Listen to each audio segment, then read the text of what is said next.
Hello, it's me, Eric again. Today I've just got a show talking about a few characters I've known throughout my life. I used to know an undertaker. He was called Fred. We used to call him Drop Dead Fred.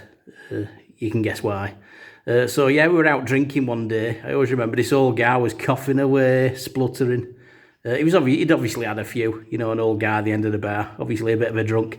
My mate went, "Oh, you don't look well there, fella." He said, "Yeah, take a card." And the bloke picked the card and put it in his pocket. I went, "Oh, cheers." He obviously thought my friend was a doctor. He's not, like I said, he was a funeral director. Probably wasn't very impressed when he got home.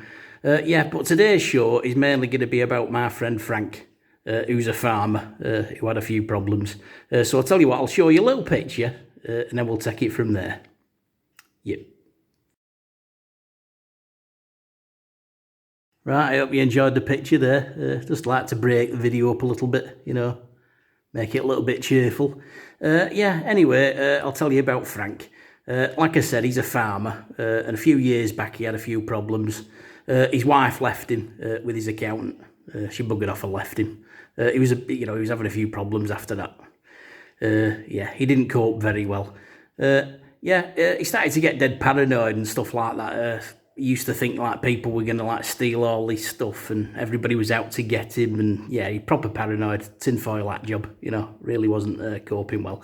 So eventually he started thinking that people were trying to like rustle his sheep. Thought he was in like an episode of Rawhide. Thought like cowboys were gonna take his sheep. So what he did was he got this teenage lad in the area and he said, "Look," he said, "I'll pay you." He said, "I want you to keep an eye on my sheep and make sure no rustlers steal them." So we hired him. What he wanted him to do was a night shift. The plan was every night about 2 a.m. This kid was going to like count them and make sure none have been stolen. Obviously, this didn't work out too well.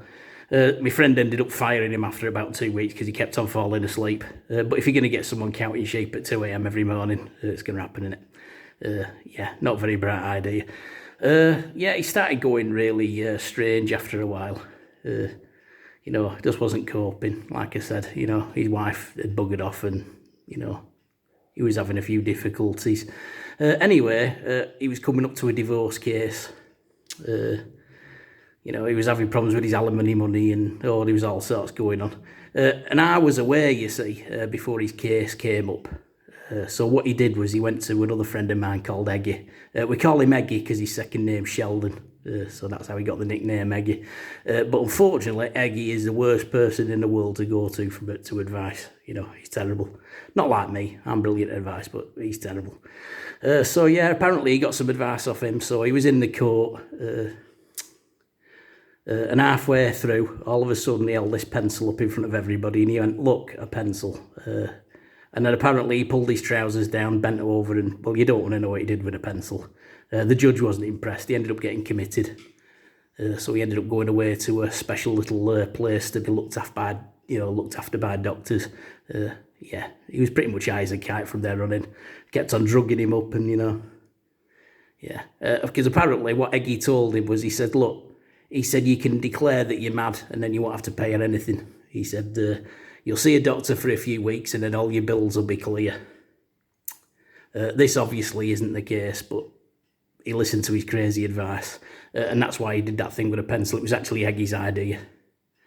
Why anybody had listened to Eggy, I have no idea. He's like I said, he's bloody terrible. You don't get advice off Eggy. You end up dead or in prison or something. It's just, he's bad. He was in a mental institution for about 2 years. But eventually he got released. He started trying to get his farm up and operating again. Everything seemed to be going pretty well, but I went round one day, like a month after he'd been, settled in, and I thought, well, he seems fine, no problems. But he had a sheepdog called Gerald. Why he called the sheepdog Gerald, I don't know. Usually it's Shep or something, but yeah. I went round. There he was, legs in the air, dragging his bottom on the floor. You know how dogs do when they've got worms and stuff. So right along the carpet, legs in the air, just, dragging himself along. The thing is, I'm not on about his sheepdog here. This was Frank. Yeah, Frank had lost the plot again. That's all that time in that mental institution. Couldn't handle it. So, he's back in the mental institution now. So I just thought I'd tell everybody about that. So, Strange how things work out. Anyway, if you could press the like and subscribe button, because I really do need to start earning a bit of money.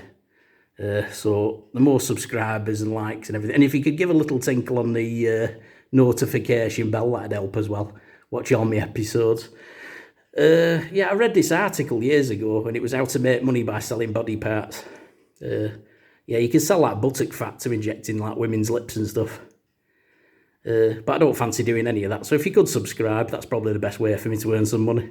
Right, well, I hope you enjoyed the show. Take care. See you soon. Bye.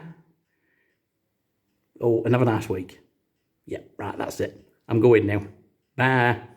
See you later.